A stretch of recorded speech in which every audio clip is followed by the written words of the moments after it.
इस फिल्म की शुरुआत में हमें एक फैक्ट्री दिखाई जाती है जहां कई मजदूर अपने हक के लिए धरना दे रहे होते हैं। इसी बीच फैक्ट्री का मालिक मजदूरों के नेता को बातचीत करने के लिए फैक्ट्री के अंदर बुलाता है, जिसके बाद दो मजदूर फैक्ट्री के अंदर चले जाते हैं। वहीं उधर मजदूरों का धरना भी रुक गया था।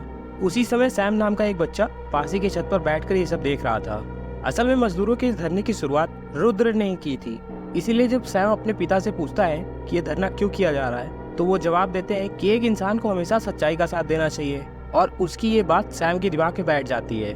उधर मजदूरों के नेता को फैक्ट्री में गए हुए 3 दिन हो गए थे, पर उनका अभी तक कोई अता पता नहीं होता। इसीलिए रुद्र अपने साथियों के साथ मिलकर फैक्ट्री पर हमला कर देता है। वहीं दूसरी तरफ जब सैम और उसकी माँ डेला उन मजदूरों के नेताओं को ढूंढने जब उनके घर पहुंचती है, तो उन नेताओं को अपने घर पे आराम करते हुए देखकर वो चौंक जाती है और उसे समझ आता है कि ये सब रुद्र को मारने की एक प्लानिंग होती है। इसीलिए वो तुरंत वहाँ से अपने पति को बचाने के लिए भागती है, लेकिन रास्ते में पैर फिसलने से उसे चोट आ जाती है, जिस पर वो सैम को भागकर अपने पिता को बचाने को कहती है। उधर लड़ाई के दौरान रुद्र के एक साथी ने पीछे से आकर उस पर चाकू से हमला कर दिया, जिससे उसकी मौके पर ही मौत हो गई।